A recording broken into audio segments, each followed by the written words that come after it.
knife from Cutlery Shop. I have not ordered from Cutlery Shop before. This is my first order from them.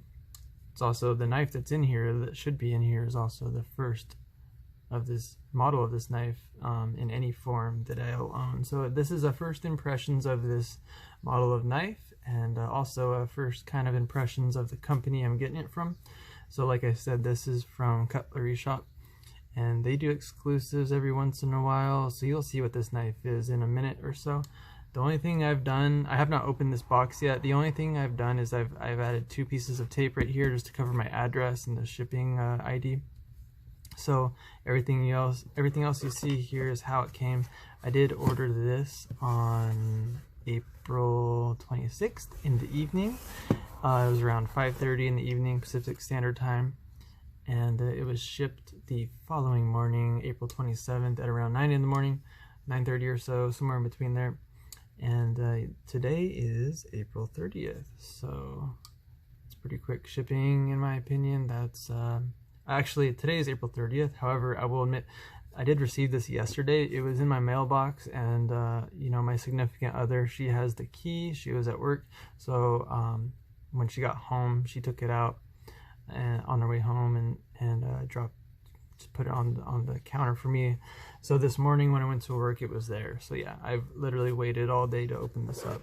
But I guess apparently it took around 2 business days once it was shipped to receive it, and I did use the standard shipping, like the free shipping option. So yeah, like I said, I just put 2 pieces of tape. This tape was here, which I guess is like a reinforcement, because I think this USPS is like an adhesive in there, and I guess that's just a reinforcement. I didn't put that on there, so that's just FYI. But yeah, without further ado, let's go ahead and open this up. Got Spyderco PM2 Tonto that we're going to open this up with. This is the M4 version. I'm still pretty happy with it. I will note right here, this is the Blade HQ PM2 Tonto. I do think they could have gone a little bit lower on the grind.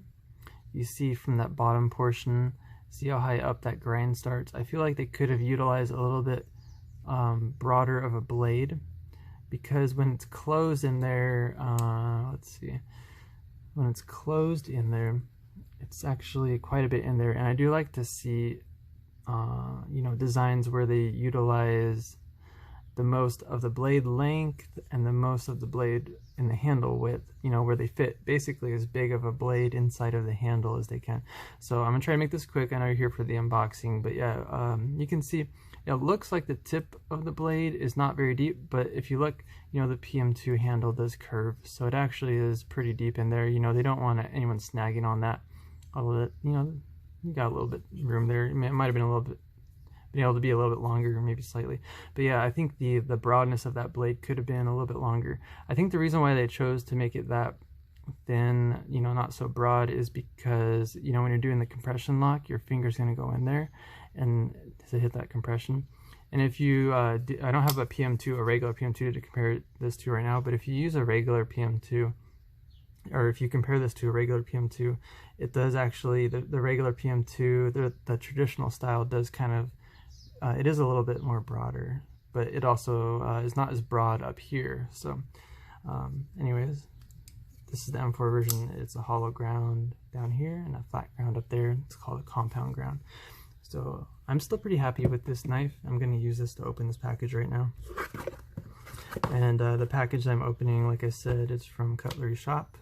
And I don't think I even need to use a knife. I mean, maybe just to cut the tape, but we'll see. I mean, it's an adhesive box, so it's meant to be just kind of popped open. So, let's see. Actually, you know what? Let's just use the knife.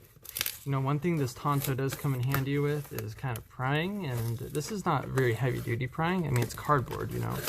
So when people say prying, you know, it doesn't necessarily mean like metal. Anyways,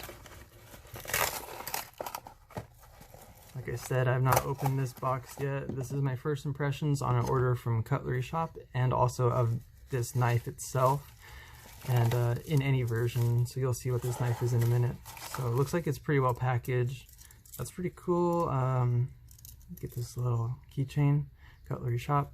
And the reason why I kind of mentioned dates, not only for the shipping time, but also because at the moment I did check and this knife is still available. So that's pretty cool. I feel like I think their colors are orange, black and orange, like their, you know, but their company, Cutlery Shop, you know, they have their flag mark colors, and it, in my opinion, it looks like they've used a lot of orange exclusive knives and stuff, so that might be what they're going for. Got a couple lollipops in there.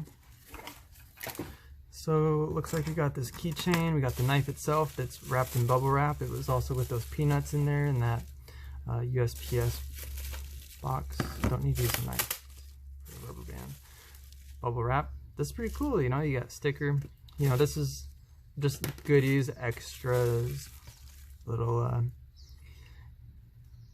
little card, Cutlery Shop. This is my first impressions on an order from Cutlery Shop, and also of this model of this knife. So let's check out this knife. This is a Spyderco, as you can see, and it is a native chief, and it is in CTS XHP steel with black DLC. So I'm gonna try not to act like a giddy schoolgirl here and just give you my very first impressions on this knife, because not only do I not have a Spyderco native chief, I also don't have a native 5.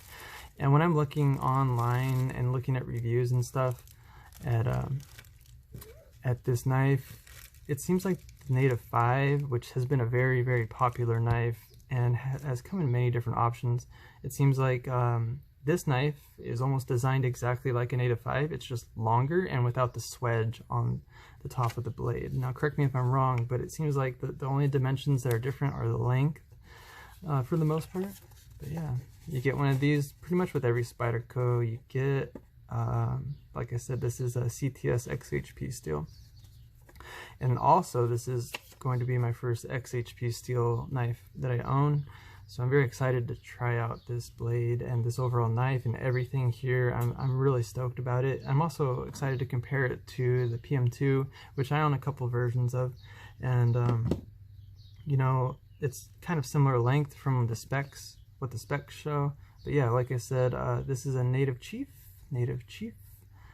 And I looked at a couple of videos on YouTube. And, you know, there's been a couple of versions of this knife available recently. Man, that is crispy. Whew. And that's amazing. Okay, like I was saying, there's been a couple of versions of this knife available recently. There's been a Rex 45 version, which I did not order, and now that's pretty much sold out. There's also been a S90V with carbon fiber scales, and I held out on those, and you know, this one came up. You know, originally there was a Spyderco Shaman in this kind of color coordination, and I missed out on it. I literally logged in, went online about 20 minutes after it was up, and it was already gone. So I was really upset about that. And then this came out really recently after that, really quickly after that Shaman, and I didn't buy it. I saw it, and you know what, I figured I might as well buy it because I don't have this knife yet, and I have been looking at a native 5, and this looks like the design is very similar to native 5, just longer, without the swedges. And you know, I do like longer blades that are thin.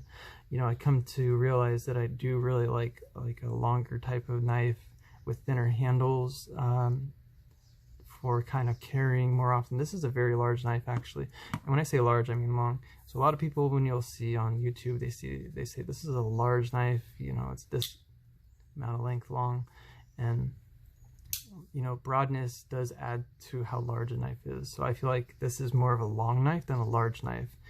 And you know, like I said, I don't have a native 5 to compare it to, but I do have this PM2 Tonto, and you can see it is actually a little bit longer than this PM2 Tonto. The blade is a little bit longer, and the handle is a little bit longer, but it's not as broad for that handle, which is kind of interesting because if go ahead and close this. Yeah, the blade does sit in there pretty well, and that's another thing I like to see with knives. I like to see the blade that's tucked into the handle material, you know, a folding knife.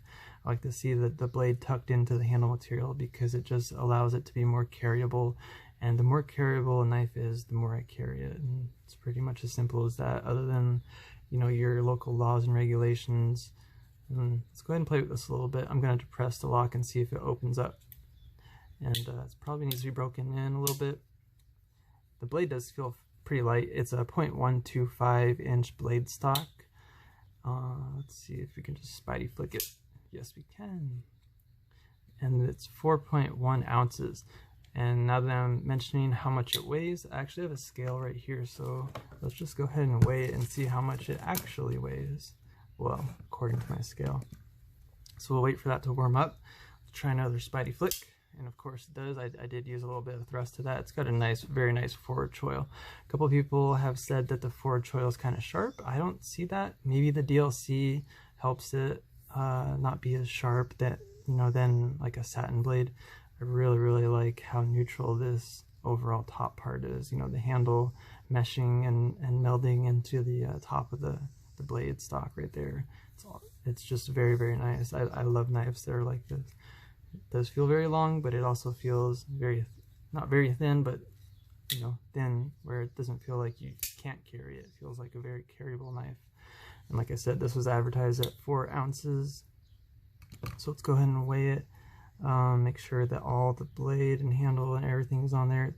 4.1 ounces. So just a tad bit over that. You know, it might vary based off how much material is taken off the blade during the grind and everything like that. That's very close to the advertised weight. And you know, if you're looking at, there's like kind of a rule of thumb where the blade length to the blade weight ratio is preferable 1:1, and that's what we got here because it is a 4.1 inch length blade, and the overall weight of this knife is 4.1 ounces according to my scale. What I was mentioning earlier, some people said on YouTube, I saw that the G10 kind of sticks out further than the backlock here. I'm not really getting that. It's pretty much flush for my version here. And they were comparing it to their Rex 45 native Chief, which is not a DLC, it's a satin. And they said that their Rex 45 is more flush. You know, I don't really feel any difference in the height there. It feels very flush. So I don't have a, you know, the Rex 45 version to compare it to, but I'm very happy with this. The blade centering, I noticed already. I didn't point it out yet on the video, but I noticed already it's centered. It's perfect. And I believe that this design does help with that for how tucked in the blade goes inside of the G10 material. It helps it just straighten out. You know, it's definitely spot on, perfect. And we can see the very tip of the blade goes out very, very far. So it's utilizing the whole length of the handle there. I did think this would be a little bit more contoured, but it is still contoured. I mean, like I said, I don't have a native 5 to compare it to. My beliefs or my thoughts are that this is kind of a longer native 5 without the swedge. But if you were to compare this to the PM2, the PM2 doesn't have any contouring here. Basically, this has like extra cutouts. And not sure if this is thinner. It might be. It does feel a little bit thinner than the PM2, and the blade stock is also a little bit thinner. So yeah, those are my first impressions on this knife. Maybe I'll just add a couple of things here. It looks like, let's check out the edge on this. Get my flashlight out here. And the edge does look very good. Looks like there is some a little bit steeper angles at the front section here. And it might be an illusion. It looks like, yeah, up here at the top, sorry about that. Up here, it looks like it's a little bit steeper. These are very minuscule, you know, minor things that can be easily fixed. Looks like the angle is going to be a higher degree here than up here. That's not really imperfection. That's just, you know, a variable that does come into play. I mean, it's not going to be exact all the way through, no matter what knife you get. But yeah, this knife, for its size, is very lightweight. That backside looked more even than the front. Maybe about the same.